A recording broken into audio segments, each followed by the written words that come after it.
এই বৈষম্যটা কেন? এ ভাই, এই বৈষম্যটা কেন? আপনারা যদি ভোট চাইতে পারেন, আমরা যদি সকালে উঠা বসা সকাল থেকে চলতে পারি, খাইতে পারি, বসতে পারি, ভোট দেওয়ার ক্ষেত্রে চাওয়ার ক্ষেত্রে তারা পালিত। একটা জিনিস দেখে, মনে করেন যে কোনো এক আওয়ামী লীগের মনে করেন ব্যক্তি আওয়ামী লীগ করে, কথাটা আমি না বললে পারতাম, কিন্তু বলতে হচ্ছে, আমার কষ্ট লাগতেছে। সবাই যদি তার কাছে যে ভোট চাইতে পারে, সেই ব্যক্তিকে তাকে নিয়ে আসে মিটিংও করতে পারে। আমি ব্যক্তি যদি কোনো কারণে তার কাছে, আমি তো সে তো একটা ভোটার, সে একটা ভোটার, তার কাছে যদি আমি ভোট চাইতে চাই, আমার কি কোনো অপরাধ? এই বৈষম্যটা কেন? এ ভাই, এই বৈষম্যটা কেন? আপনারা যদি ভোট চাইতে পারেন তার কাছে, আমি চাইলে তাকে আপনার হয়রানি কেন করতেছেন? তাহলে অনুরোধ করব, মানুষকে হয়রানি করিয়েন না, এই বৈষম্য করিয়েন না। ভোট তো চোর, ডাকায়, গুন্ডা, বদমাশ সবার কাছে দেবো, আমি তো আমার সবার কাছে চাইতে হবে। ভোট চাইতে হবে, ভোট না চাইলে কি ভোট দিবে ভাই? হ্যাঁ, আমি কি তাদের কাছে যাবো না? চোরের যদি ভোট দিতে নিষেধ করতে তারা যাইতেন না। আওয়ামী লীগের লিডারের কাছে যদি ওনার যদি ভোটার বন্ধ করে দিত, তাহলে আমি তার কাছে যাইতাম না। যেহেতু সে ভোটার, তার কাছে তো আমি যাইতে পারি নাকি? না যাইতে পারলে আমাকে নির্দেশ দিত যে তার কাছে আপনি যাইতে পারেন। এখন এটা আমার একটা অপরাধ হয়ে গেছে। যাই হোক, ওনারা গেলে দোষ নাই, এই বৈষম্যটা আপনারা লক্ষ্য করবেন। এখন ভালোবাসার জায়গা আমার কাছে, আপনারা এই ভালোবাসার জায়গায় আপনারা এটা বিচার করবেন যে ভোটটা আপনারা কাকে দিবেন। এখানে এই এলাকার রাস্তাঘাট যেটা উন্নয়ন করতে পারছে, বাকি যে আমার প্লাস পরিকল্পনা আছে, যে বাঙালিপুর ইউনিয়নে আমার পরিকল্পনা আছে, আপনাদের যে এই রাস্তাটা আছে বাঙালিপুর থেকে, যেটা আপনার একদম লালদিঘি হয়ে মুসিরহাট হয়ে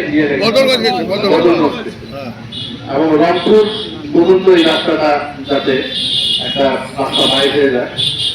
এবং এই যে রাস্তাটা আছে, এটা আমি সংসদে বলছিলাম যে রাস্তাটা একটু বড় করা আমি সংসদে কিছু বড় করছিলাম, তো এখন অল্প সময়ের কারণে এই রাস্তাটা কিন্তু বড় হয়নি। এটা যদি এই রাস্তাটা যদি চওড়া হয়, আমার মনে হয় আমার যে পরিকল্পনা আছে, আমরা বেশ কিছু জায়গা, আমরা এটা আমার নিজের পরিকল্পনা প্রাইভেট ইউনিভার্সিটি করবো, এমন কিছু ব্যবসা এখানে কর্মসংস্থান সৃষ্টি হবে। কথা বুঝছেন? কর্মসংস্থান কাজ কি বলে? মানুষের, হ্যাঁ, মানুষের যাতে কাজ করে খাইতে পারে। তো যদি আমি 5,000 লোকের যদি বাঙালিপুর ইউনিয়নের কর্মসংস্থান করতে পারি এবং এখানে ইন্ডাস্ট্রি করতে পারি, এবং তাতে কি আপনার উপকার হবে না আমার উপকার? আপনার উপকার হবে, আমার উপকার হবে। আরেকটা কি উপকার হবে? ওই এলাকার যত রাস্তাঘাট আছে, মানে যত জায়গা আছে, কি হবে? জায়গাগুলোর দাম মূল্য হবে। আমি যেখানে জায়গা কিনছি, সেটাতে কিনছি, আপনার ওই আর জায়গা নাই। এখন জমির দাম বাড়ি গেছে, যখন মিল কলকারখানা দিব তখন 3 গুণ দাম বাড়ি যাবে। কি আপনাদের পয়সা, কি আপনাদের জমির দাম বাড়লো না কমলো? হ্যাঁ, এখন এইটা কি আপনাদের লাভ হইল না? আমারও লাভ হবে, আমি এখান থেকে ব্যবসা করে ইনকাম করতে পারবো। তো যাই হোক, আমাদের ফরিদপুরে রেলের জমি, কালকে কোন এক বক্তা বলছে যে আমি নাকি রেলের জমি, কি বলছে রেলের? ভাই, আমার যে কয়টা রেলের জমি আছে, আমি রেলের জমি গভর্নমেন্টকে ট্যাক্স দিয়ে আমি চলি। আমার একটা হোটেল আছে, এটা হোটেলটা আপনার রেলের, আমি রেলকে ভাড়া দিই, রেলকে ভাড়া দিয়ে আমি ওই হোটেলটা চালাই।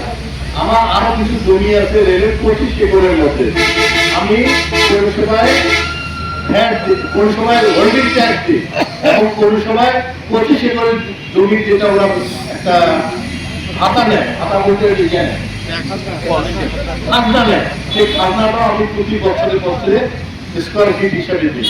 তো ভাই আমি কোথায় অবৈধ হইলাম বলতো? সৈয়দপুরে এতগুলা বিল্ডিং বাড়ি সবকিছু তো রেলের জমি দিয়ে তো পুরো ভর্তি। তা আমি আবার ওরা যদি অবৈধ না হয় তা আমি তো অবৈধ হইলাম। তো অবৈধ হলে তো পুরা গোটা সৈয়দপুরের লোকে অবৈধ হয়ে গেল যারা রেলের জমিতে থাকে।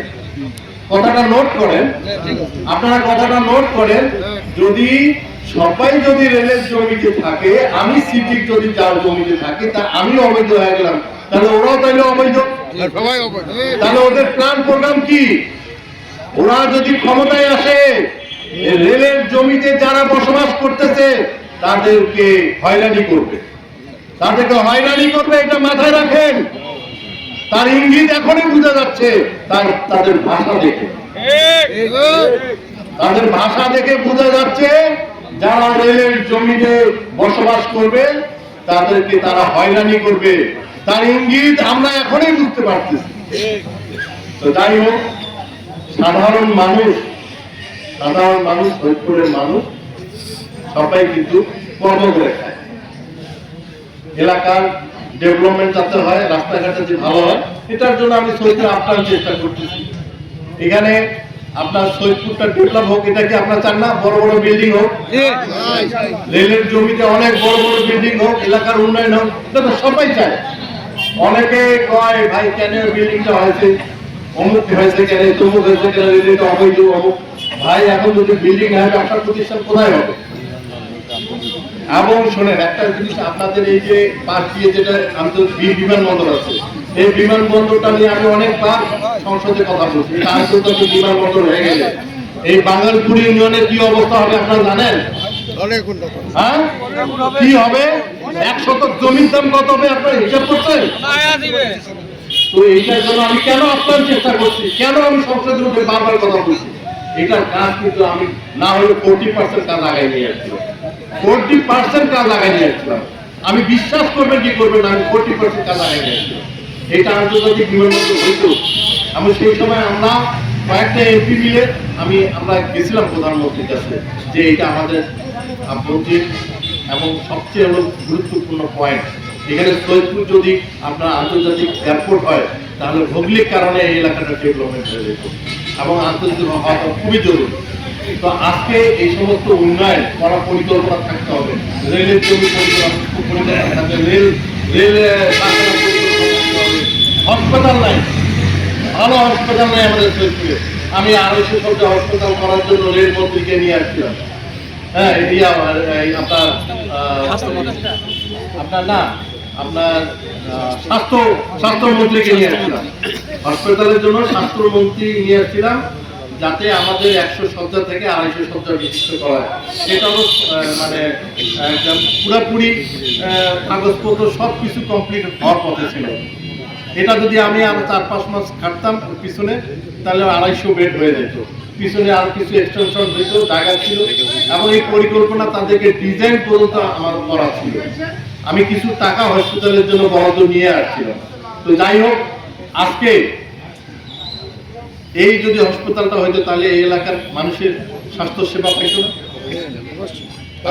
এখন মানে করেন যে 2500 স্লিপ হয়, 2500 স্লিপ হয়, তাহলে কি পরিমাণে রোগী হয়, এবং ওখানে জায়গা হয় না, ডাক্তার কম, নার্স কম, সেবিকা থেকে শুরু করে সব কিছুই কম। এটা কিন্তু আপনার খুব জরুরি দরকার আমাদের এই স্বাস্থ্য হসপিটাল।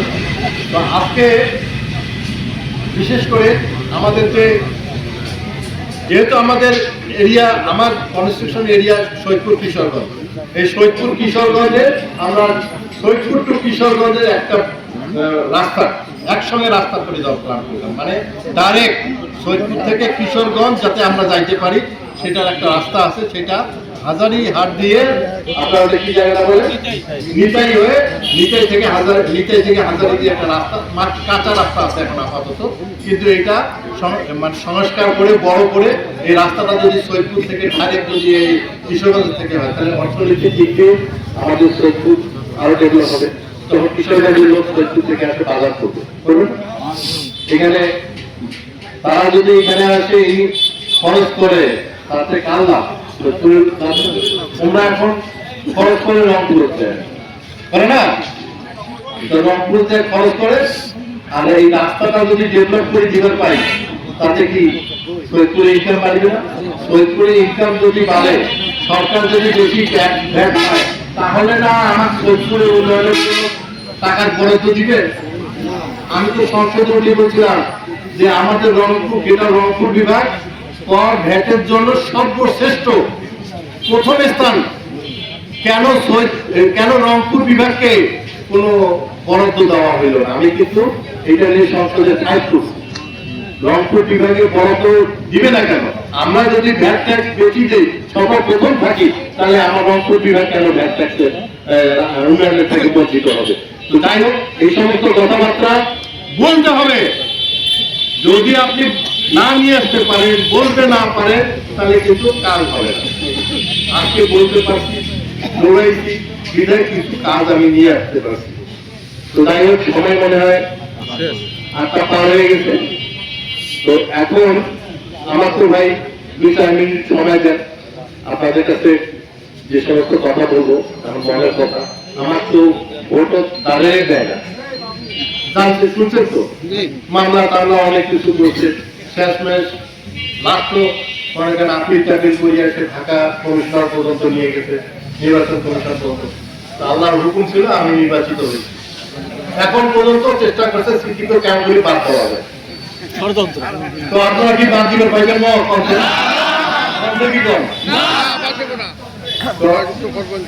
আল্লাহ যদি বাদ না দেয়, মানুষ কি পারে বাদ দিতে?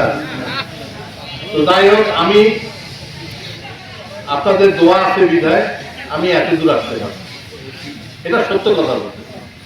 দোয়া ছাড়া মানুষ কখনো আগাইতে পারে না। তো আজকে লাঙ্গলের মঙ্গল, এই কথাটা মাথায় রাখি। আমার দ্বারা না বিএনপির ক্ষতি হবে, আমার দ্বারা না জামাতের ক্ষতি হবে, আমার দ্বারা না আওয়ামী লীগের ক্ষতি হবে।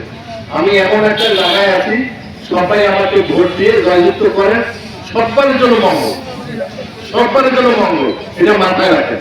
আর একটু মানে সকলের চেহারার দিকে একটু তাকায় দেখেন, যে কয়টা কেন্দ্রে দাঁড়াইছে সবার চেহারা থেকে তাকায় দেখেন, ওরা জিতলে কি করতে পারে। মানে জিতলে যদি জেতে, হ্যাঁ জিতলে তো প্রথম কি করবে না করবে সেটা তো আপনারা জানেন। যাই হোক, আমি কারো সম্বন্ধে কোনো বিরোধ যাবো না, কোনো বদনাম যাবো না। আপনাদের কাছে দোয়া চাবো, আপনাদের ভালোবাসা নিয়ে এই ইউনিয়নে, বাঙালিপুর ইউনিয়নে আমরা কি আমাকে কাজ করবেন না? আগে যে ভোটটা পাইছিলাম তার থেকে বেশি ভোট দেবেন না? কেন বেশি দিবেন? কত? আজকে যদি আপনারা উন্নয়নের জন্য, আপনাদের বিশ্বাস আছে আমি উন্নয়ন করতে পারবো, উন্নয়ন করতে পারবো, হাত তুলি দেখান। এটা একটা হাত যেন মাটিতে না থাকে। আমি বলতেছি, আমি প্রথম থেকে বলতেছি, এই বাঙালিপুর ইউনিয়নের উন্নয়ন হবে।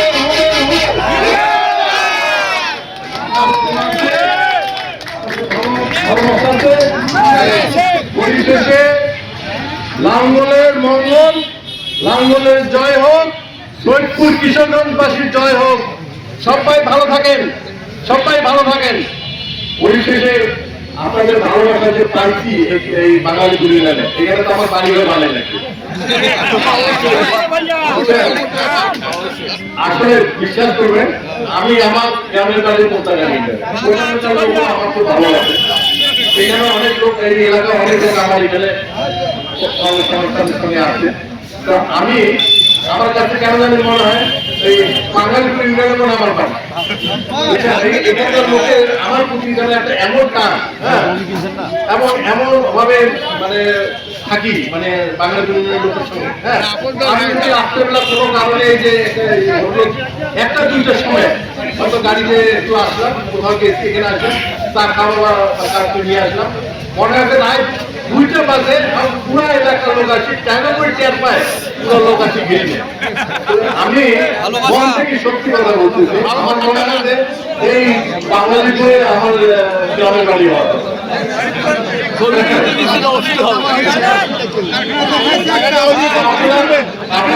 বাড়ি বানাইলে আর আমি আপনাদের সঙ্গে মিলেমিশে থাকবো ইনশাআল্লাহ। আর আমার অনুরোধ আপনারা সকাল সকাল ভোট দিতে হবে। এটা কিন্তু তাদেরকে আগে পাঠাবো যে খাও ধুইয়া ভাতটা খেয়ে যান ভোটের সাথে লাগিয়ে ভোটের একটা দিন আপনারা কষ্ট করবেন, আমি 5 বছর কষ্ট করবো।